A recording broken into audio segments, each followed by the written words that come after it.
Et salut tout le monde, j'espère que vous allez bien pour cette nouvelle vidéo lecture du mois de mai 2021. Donc oui, comme vous l'avez vu dans le titre, ce sera seulement la partie 1 parce que j'ai essayé de la slider en deux quand même parce que finalement des vidéos d'1 heure c'est quand même vachement long, j'avais du retard à rattraper suite au Covid. J'ai rattrapé ce retard. Maintenant voilà, donc mi-mois ou 3e semaine, la vidéo de lecture du mois d'avant arrive, donc c'est nickel, on va rester là-dessus. Et ce que je vais faire, c'est qu'à chaque fois, quand il y aura les lectures du mois, plutôt que de vous imposer ça sur 2 semaines d'affilée le mercredi, ce que je vais faire, c'est que je vais les sortir le mercredi, puis le vendredi. Comme ça, je pense que c'est pas mal. Moi, ça m'oblige comme ça à la sortir direct et pas à me dire, bon, j'ai le temps pour la monter et tout, et puis du coup, je le fais à l'arrache. Non, du coup, vous aurez la vidéo le mercredi, puis le vendredi pour la partie 2, et comme ça, c'est tranquille. Bon, je parle déjà beaucoup trop et il y a encore beaucoup de lectures à voir, donc c'est parti. Donc, je commence très rapidement déjà avec Ada, Les mystères de Sandrekla, ainsi que le micro-bouquin qui était dans le tremplin Kion, Les larmes de Gérasia d'ailleurs, tout court, parce que il n'y a pas de T à la fin. Donc ça, je vous ai fait une vidéo dessus. Donc si ça vous intéresse, n'hésitez pas à aller la voir. C'est la vidéo Tipiu, en fait, vu que c'est l'auteur en question. Donc je parle de Ada et je parle aussi de son univers, etc. N'hésitez pas à voir la vidéo, il n'y a plus beaucoup de vues dessus. Pourtant, c'est un manga qui vaut vraiment le détour, donc j'encourage à voir cette vidéo et je vais la mettre certainement en fiche au-dessus. Voilà, c'est tout ce que j'avais à dire. Là, je suis assez content parce que je me réconcilie un petit peu, on va dire, avec Chato, dans le sens où la première œuvre que j'ai découverte, malheureusement, je l'ai pas aimée, donc j'en ai pas dit du bien. Et là, Country Girl, là, je peux le dire, par contre, là, j'ai adoré. C'était vraiment beaucoup plus, voilà, ce que j'aime, c'est du feel good, hein, c'est du tranquille tranche de vie. Et je vous avoue que j'attends énormément le tome 2, hein, parce que là, du coup, on est sur des ados qui avaient prévu de grands rêves de vivre tous ensemble, un garçon, 3 filles qui comptaient vivre leur projet un peu ensemble et continuer de se rencontrer et tout. Il s'est passé quelque chose qui a fait que d'un seul coup, boum, ils ne sont plus du tout en contact ni en relation. Et une des filles qui est sortie de l'hôpital et qui du coup n'a rien compris, et essaye de rassembler à nouveau tout le monde. Et au moment où ça commence potentiellement à peut-être se passer, du coup on arrive à l'instant où vraiment les 4 sont réunis, mais pas parce que forcément ils le voulaient par contre. Enfin en tout cas une personne en particulier, le garçon ne voulait pas du tout sortir de chez lui, etc. Là je pense qu'il va pas avoir le choix, donc j'ai hâte de voir le tome 2, comment ça évolue. En tout cas moi je vous conseille vraiment Country Girl. Space Family, tome 4, donc là c'est un tome du coup qui était bien sympathique, bien mieux que le tome 3 je trouve. Toujours pareil, hein, ce côté humour, action, aventure, etc. Et là du coup ça va être le tome pour pouvoir ajouter ce gros chien dans cette famille qui est complètement atypique quand même, hein, parce que là c'est quand même bon, entre le mec qui peut prendre le visage on va dire de n'importe qui et qui est un espion qui est fou, hein, l'agent Twilight. Ensuite vous avez la mère qui est une tueuse professionnelle, vous avez la gamine qui elle est télépathe, et ensuite vous avez ce chien qui visiblement peut voir dans le futur.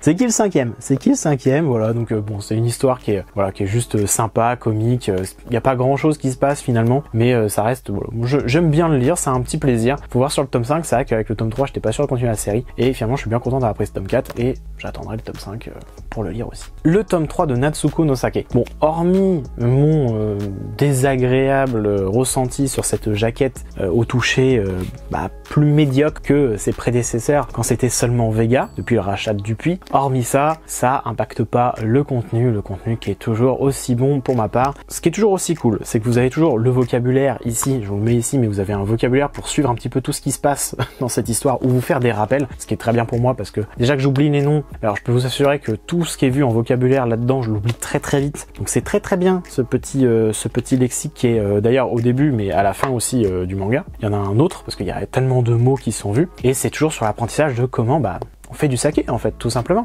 Bon, et après ce qui est bien, c'est qu'il n'y a pas que ça finalement, il y a aussi cette histoire de vouloir faire renaître un riz ancestral pour faire un des meilleurs sakés du monde. Le fait que c'est aussi le fait que les agriculteurs essayent de se battre pour essayer de faire une meilleure agriculture et de se débarrasser des pesticides. Il y a plein de petites choses qui sont disséminées un peu partout, il y a plein de choses qui sont vachement intéressantes. On est dans du japonais pur et dur, j'ai envie de vous dire, hein. Et moi je trouve ça très bon. Si vous aimez bien les histoires, voilà, cherchez pas l'action là où il y en a pas, hein. Vous êtes posé dans cette histoire et vous suivez juste une jeune femme qui a envie de réaliser le rêve de son frère et de réussir à faire le meilleur saké du monde, et vous suivez son parcours en fait, tout simplement. Et voilà, elle se trouve des adversaires, des challenges, voilà, c'est de l'évolution personnelle, c'est l'évolution au sein de l'entreprise, c'est l'évolution en termes de communauté aussi, plein de choses très intéressantes et j'aime vraiment Natsuko no Sake. Elfenlied, le tome 1 double de chez Delcourt Tonkan qui m'a fait me mettre sur les œuvres livre de l'auteur en question. Donc déjà j'avais appris que j'avais No Control, et en plus vous avez vu mon gros achat je pense, et sinon je ne spoil pas, mais j'ai fait une grosse vidéo où je me suis pris une petite intégrale où l'auteur est concerné,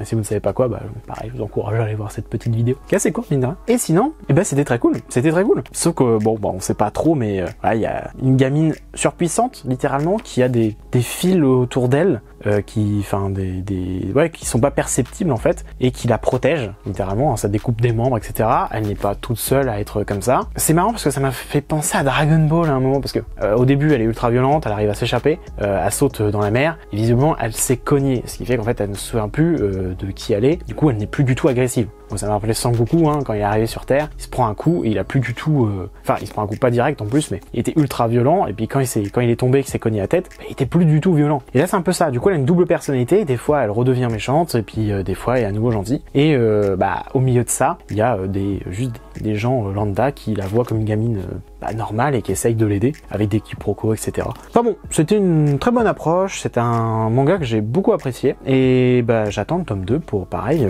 me le faire, et puis voir où ça nous mène. Iruma, l'école des démons, le tome 7. Ça c'est toujours aussi fun, je le conseille toujours autant. Là vous êtes sur Iruma qui par le biais de son anneau va être comme un vrai démon, vraiment méchant, on va dire ça comme ça, et ça lui donne une autre personnalité, il y a tout le monde qui waouh, et il y a même un moment où il s'assoit, ça fait qu'à un moment ils essayent de récupérer la salle du roi démon, ils y arrivent, et quand il s'assoit sur le trône, je sais pas, il y a tout le monde qui le voit vraiment comme si ça allait être le roi démon. Donc en fait cette image là un peu qu'on voit là, et à voir, hein, ça se trouve ça serait marrant quand même, que ça serait extrêmement ironique qu'un roi démon, que le prochain roi démon soit un humain quand même, ça serait magique. Je sais pas du tout où est-ce que ça va aller machin, clairement ça pourrait être ça de toute façon vu le manga et vu comment il est, mais ouais c'est un bon manga, et moi je vous encourage, hein, c'est très cool à lire.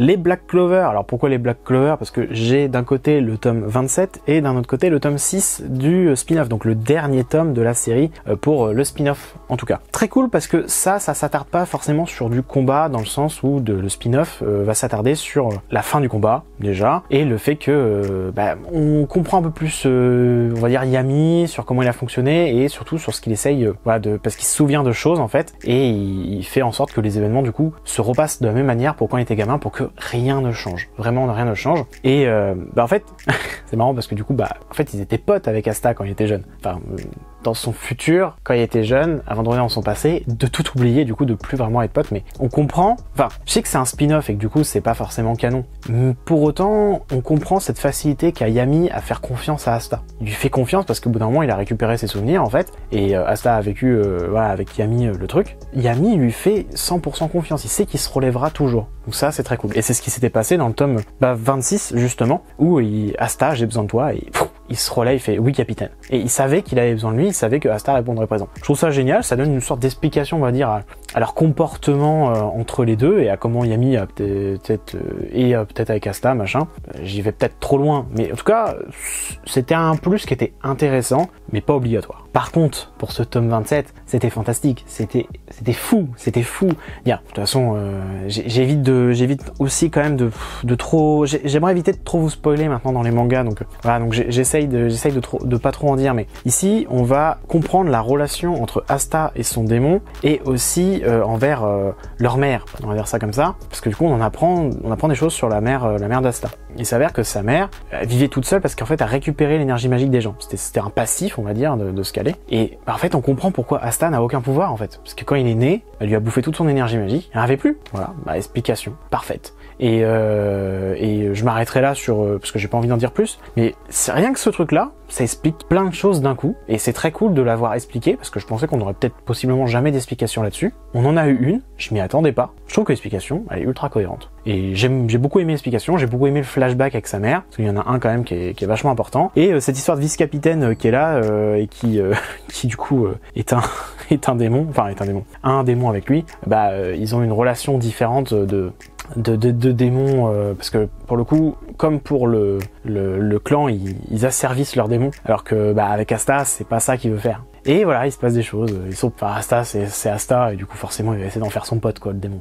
Voilà, faut pas se leurrer. Mais c'était un manga qui était vraiment très cool, et là on va avoir une très grosse évolution d'Asta sur le tome d'après. Enfin, sur ce tome là on a une très grosse évolution d'Asta, et ça va apporter plein de choses pour les combats, sur ce qui va arriver après. Donc moi tout bénef, j'attends le tome 28, c'est clair. Et vu que j'aime bien et que c'est mon habitude. Je vous ai pas fait les éditeurs, mais du coup le TPU pour Ada, forcément, donc c'est de l'auto-édition, hein, l'auto-édite ces mangas, mais ça pareil, j'en parle dans la vidéo. Country Girl chez Chato Chato, ça normalement je l'ai dit. Kurokawa pour Spikes Family. Vega Dupuis, je l'ai dit pour Natsuko no Sake parce que j'en ai parlé. Delcourt Tonkan, je crois que je l'ai dit.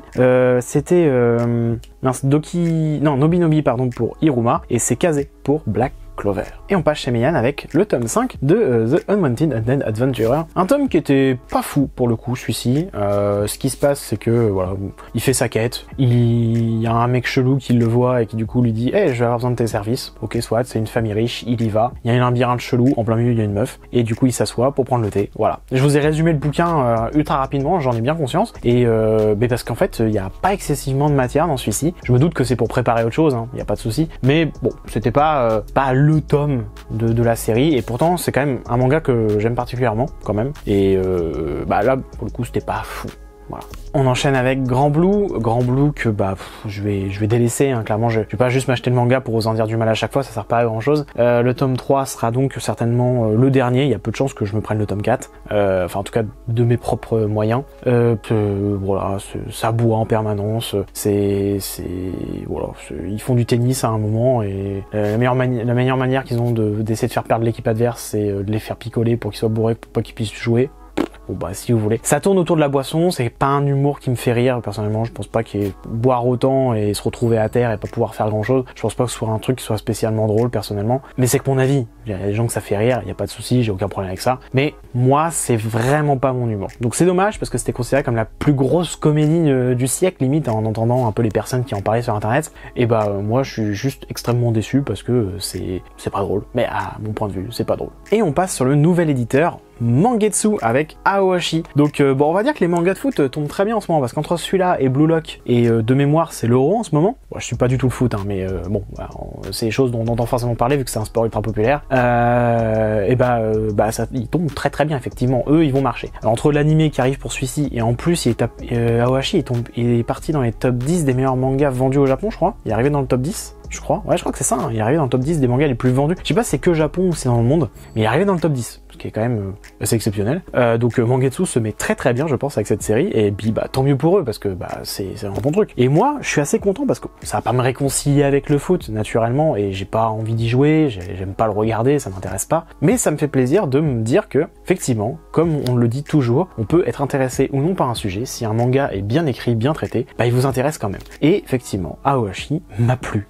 Et moi, je suis le premier choqué, j'aime pas le foot, mais j'ai aimé Aoashi, et ça, je suis obligé de vous le dire, parce que, ouais, c'est même pour moi, c'est étonnant. Dire, quand j'ai dit ça à mes potes et tout, t'as aimé Aoashi, comment ça se fait, tu détestes le foot. Mais oui, mais c'est vrai, ils le savent, et puis eux-mêmes regardent du foot, et ils ont jamais réussi à en faire regarder. Ou alors les faux, ils m'ont fait regarder, ils ont regretté, parce que je leur ai pourri leur match. Mais ouais, non, ouais, c'était cool, il y avait ce côté ambition, voilà, ils essayent de se dépasser, etc. C'est vraiment du shonen, et je retrouve ce que j'aime dans un shonen, voilà, avec les codes classiques. Ça marche très bien avec moi, et en plus le dessin est quand même super bon, et si je dois le comparer avec Blue Lock, il y a un gros écart de niveau, c'est pas la même chose. Et vu qu'en ce moment j'aime bien un petit peu tout ce qui fait, on va dire un peu très très détaillé, je trouve qu'Aoashi remplit très bien le taf, et je pourrais vous montrer par exemple ceci, et voilà, vous voyez que ça fait très bien le taf. Donc que vous aimiez ou non du foot, franchement, moi je vous dirais d'aller le lire, et au moins de l'essayer, peut-être avec juste ce tome-là. Personnellement, j'ai lu ce tome-là, et j'étais déçu de pas avoir pris le tome 2. Vraiment, parce que j'avais fini ce tome-là, j'étais en mode, il est où le tome 2 ? Pourquoi je l'ai pas pris ? Je voulais juste prendre le tome 1. Et 3 jours après, j'ai pris le tome 2, et je l'ai dévoré aussi. Et j'étais bien déçu, encore une fois, de pas avoir pris les 2 tomes d'un seul coup. Enfin bref, Aoashi, c'est validé. On passe chez Panini avec Sido le tome 6. Comment un manga peut être aussi violent envers ses lecteurs? C'est impressionnant. Comme je vous l'ai dit au tout début de vidéo, j'aimerais éviter le gros spoil, du coup je vous dirais juste qu'un des persos principaux se fait tuer d'une manière ultra sale quand même. C'était ultra méchant, gratuit, il s'est fait tuer parce que ils sont considérés comme les méchants eux, en fait. Donc là-dessus, il n'y a pas de souci, le fait de se faire tuer, machin.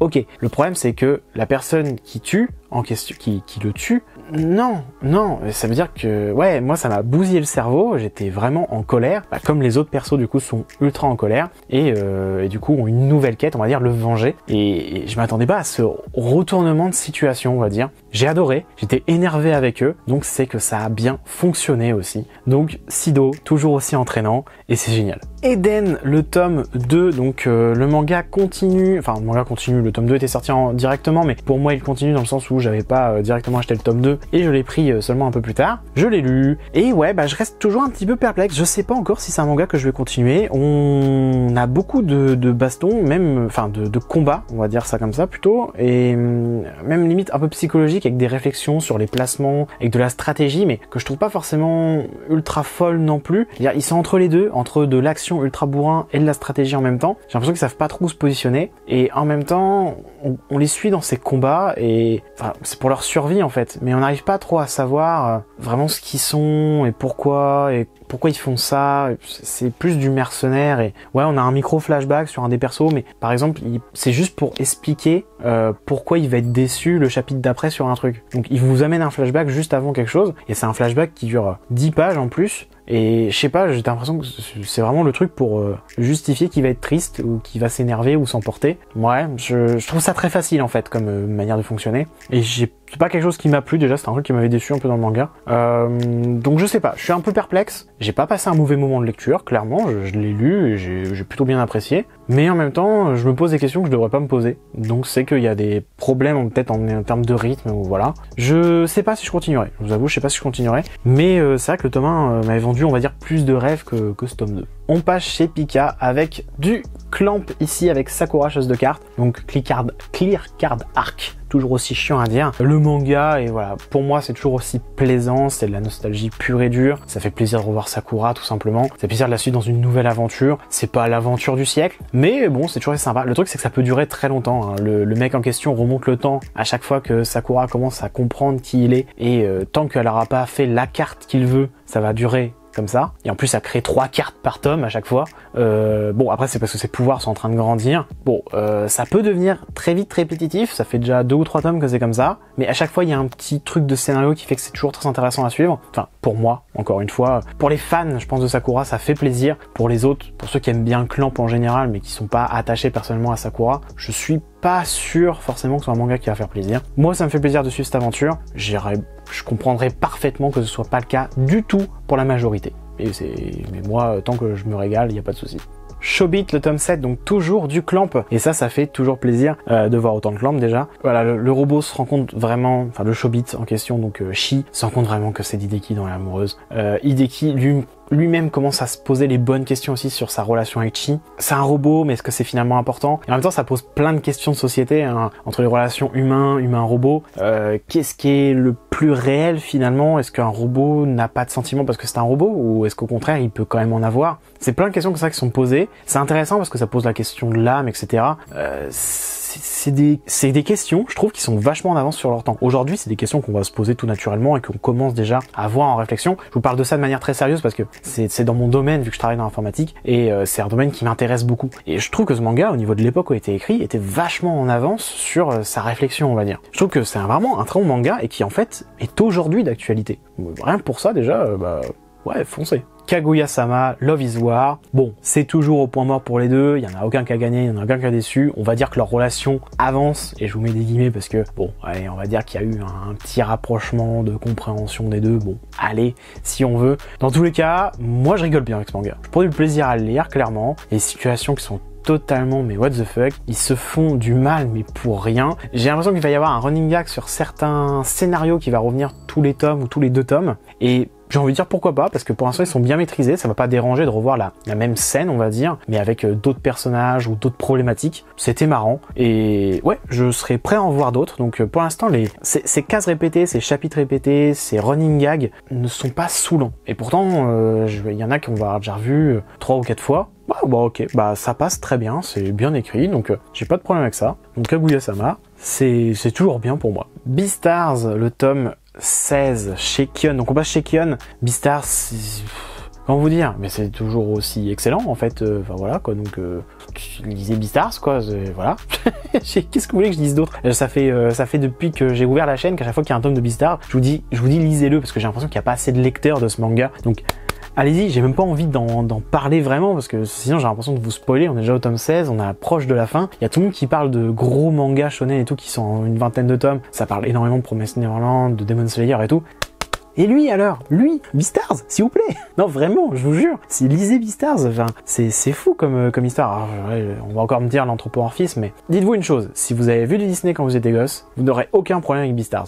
C'est une fausse pensée de se dire que l'anthropomorphisme va vous bloquer. Moi j'ai été éduqué au Disney, il y a des animaux qui parlent en permanence. Bon, là ils ont une forme humaine, soit, mais par exemple il y a eu le dernier Zootopie. Si vous avez vu Zootopie, si vous avez bien aimé Zootopie, vous n'aurez aucun problème à voir des loups, des girafes, ce que vous voulez, en mode anthropomorphisme, dans ce manga. Il n'y aura pas de souci. Et là, on a encore de l'évolution sur les Goshi, sur son grand-père, sur des gens qui en ont envers les croisements de races. Et ouais, non, il y a plein de choses qui sont montrées intéressantes. Moi qui me disais qu'après le tome 11, où il y a vraiment la conclusion de l'arc, on va dire, voilà, moi qui me disais qu'il n'y aurait plus rien intéressant après, bah si, parce qu'on s'intéresse vraiment à qui est les Goshi, à sa race, qui est un duo de races, et au fait qu'il y en a d'autres qui sont comme lui, et que du coup, ça pose des problèmes de société, parce que bah ils sont pas forcément acceptés. Et c'est vachement intéressant. C'est vachement intéressant à suivre, et ça peut aussi poser des problématiques aussi dans la vie réelle. C'est